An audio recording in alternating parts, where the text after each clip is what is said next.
بسم اللہ الرحمن الرحیم۔ صحیح بخاری حدیث نمبر 971۔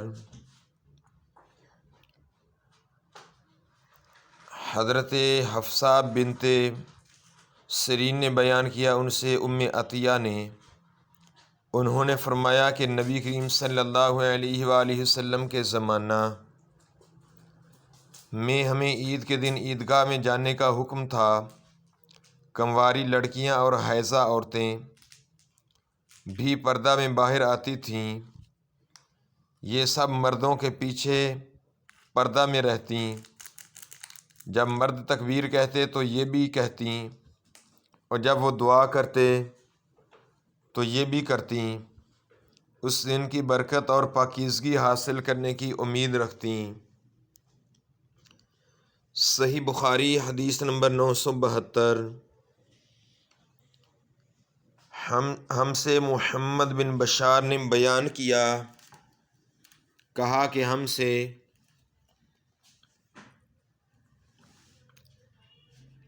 عبد الوہاب ثقفی نے بیان کیا، کہا کہ ہم سے عبید اللہ عمری نے بیان کیا، ان سے نافع نے اور ان سے ابن عمر نے کہ نبی کریم صلی اللہ علیہ وآلہ وسلم کے سامنے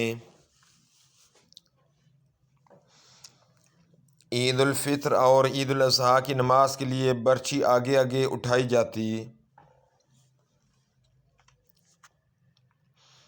اور وہ عیدگاہ میں آپ صلی اللہ علیہ وآلہ وسلم کے سامنے گاڑ دی جاتی۔ آپ صلی اللہ علیہ وآلہ وسلم اسی کی آڑ میں نماز پڑھتے۔ صحیح بخاری حدیث نمبر 973۔ ابن عمر نے بیان کیا کہ انہوں نے فرمایا، نبی کریم صلی اللہ علیہ وآلہ وسلم عیدگاہ جاتے تو برچھا ڈنڈا جس کے نیچے لوہے کا پھل لگا ہوا ہو، آپ صلی اللہ علیہ وآلہ وسلم کے آگے آگے لے جایا جاتا تھا، پھر یہ عیدگاہ میں آپ صلی اللہ علیہ وسلم کے سامنے گاڑ دیا جاتا، اور آپ صلی اللہ علیہ وآلہ وسلم اس کی آڑ میں نماز پڑھتے۔ صحیح بخاری حدیث نمبر 974۔ حماد بن زید نے بیان کیا، ان سے ابو ایوب سختیانی نے، ان سے محمد نے، ان سے ام عطیہ نے، آپ نے فرمایا کہ ہمیں حکم تھا کہ پردہ والی دوشیزاؤں کو عیدگاہ کے لیے نکالیں۔ اور ایوب سختیانی نے حفصہ رضی اللہ تعالی عنہا سے بھی اسی طرح روایت کی ہے۔ حفصہ رضی اللہ تعالی عنہا کی حدیث میں یہ زیادتی ہے کہ دوشیزائیں اور پردہ والیاں ضرور عیدگاہ جائیں، اور حائضہ نماز کی جگہ سے علیحدہ رہیں۔ صحیح بخاری حدیث نمبر 975۔ ہم سے عمر بن عباس نے بیان کیا، انہوں نے کہا کہ ہم سے عبد الرحمن بن مہدی نے، انہوں نے کہا کہ ہم سے سفیان ثوری نے عبد الرحمن بن عابس نے بیان کیا، انہوں نے ابن عباس سے سنا، انہوں نے فرمایا کہ میں نے عید الفطر اور عید الاضحیٰ کے دن نبی کریم صلی اللہ علیہ وآلہ وسلم کے ساتھ نماز پڑھی۔ آپ صلی اللہ علیہ وآلہ وسلم نے نماز پڑھنے کے بعد خطبہ دیا، پھر عورتوں کی طرف آئے اور انہیں نصیحت فرمائی اور صدقہ کے لیے حکم فرمایا۔ صحیح بخاری حدیث نمبر 976۔ براء بن عازب نے روایت کی، انہوں نے کہا کہ نبی کریم صلی اللہ علیہ وآلہ وسلم عید الاضحیٰ کے دن بقیع کی طرف تشریف لے گئے اور 2 رکعت عید کی نماز پڑھائی، پھر ہماری طرف چہرہ مبارک کر کے فرمایا کہ سب سے مقدم عبادت ہمارے اس دن کی یہ ہے کہ ہم پہلے نماز پڑھیں، پھر نماز اور خطبے سے لوٹ کر قربانی کریں۔ اس لیے جس نے اسی طرح کیا اس نے ہماری سنت کے مطابق کیا، اور جس نے نماز سے پہلے ذبح کر دیا تو وہ ایسی چیز ہے جسے اس نے اپنے گھر والوں کے کھلانے کے لیے جلدی سے مہیا کر دیا، اور اس کا قربانی کا کوئی تعلق نہیں۔ اس پر ایک شخص نے کھڑے ہو کر عرض کی، یا رسول اللہ صلی اللہ علیہ وآلہ وسلم، میں نے تو پہلے ذبح کر دیا،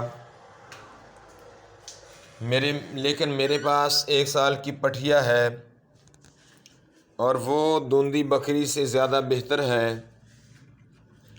آپ صلی اللہ علیہ وآلہ وسلم نے فرمایا کہ خیر، تم اسی کو ذبح کر لو، لیکن تمہارے بعد کسی کی طرف سے ایسی پٹھیا جائز نہ ہوگی۔ صحیح بخاری حدیث نمبر 977۔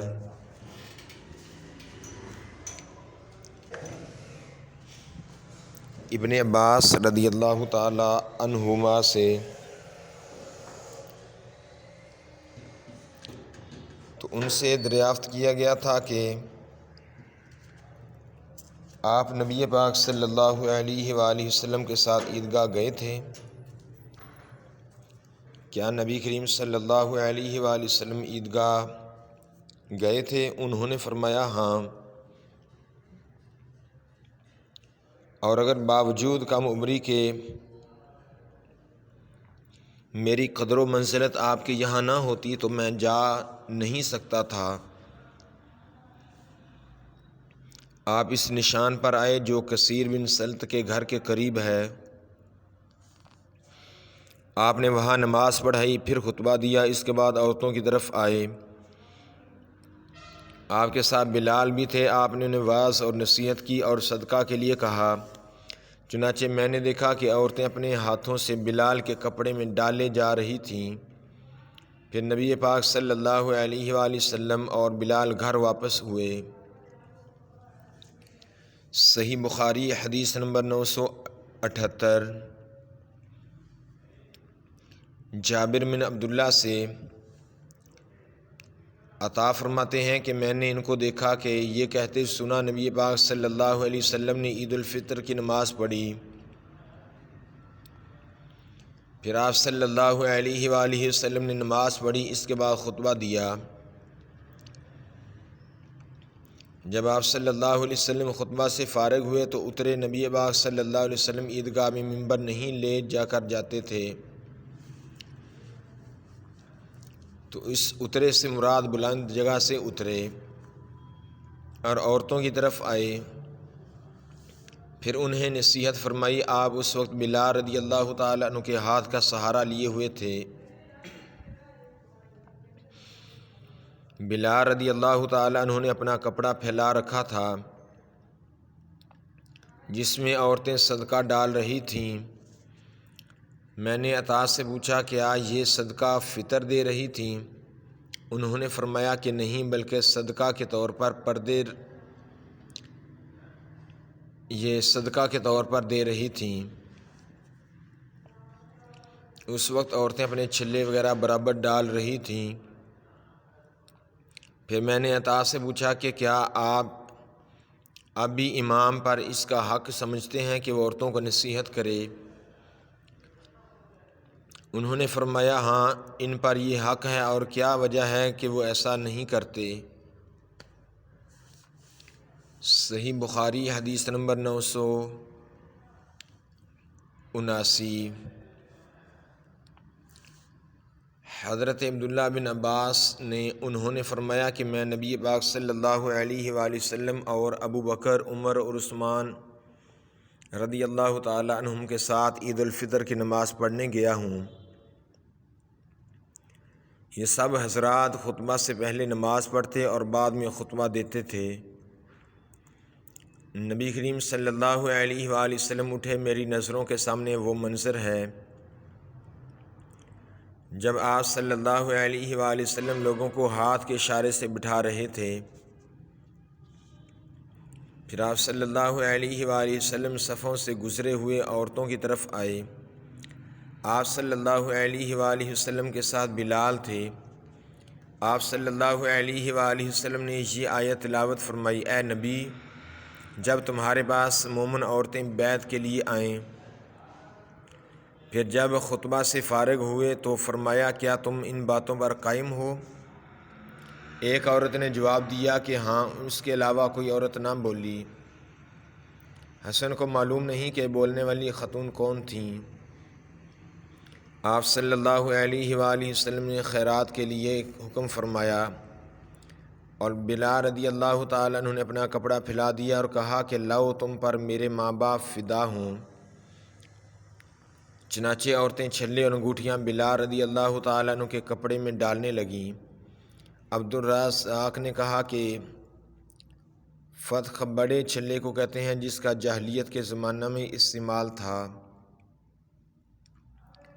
صحیح بخاری حدیث نمبر 980۔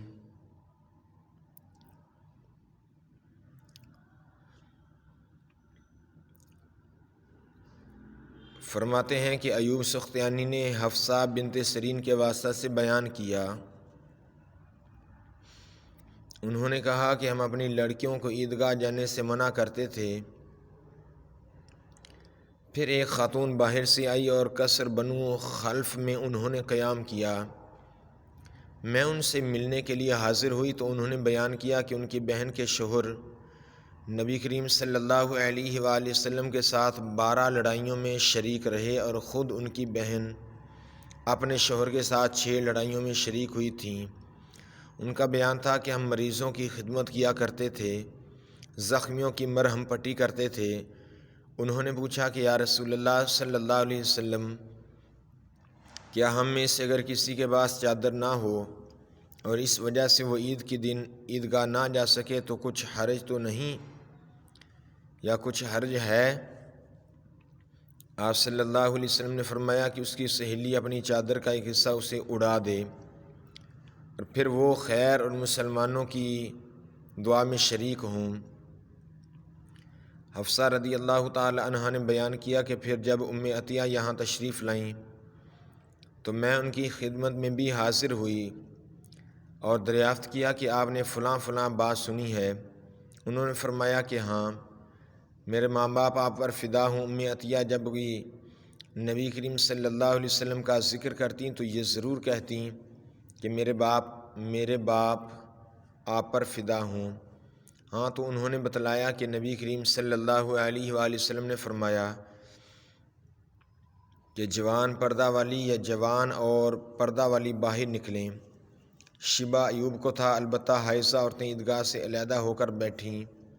انہیں خیر اور مسلمانوں کی دعا میں ضرور شریک ہونا چاہیے۔ حفصہ نے کہا کہ میں نے ام عطیہ سے دریافت کیا کہ حائضہ عورتیں بھی؟ انہوں نے فرمایا کیا حائضہ عورتیں عرفات نہیں جاتی اور کیا وہ فلاں فلاں جگہوں میں شریک نہیں ہوتی؟ پھر اجتماع عید ہی کی شرکت میں کون سی قباحت ہے؟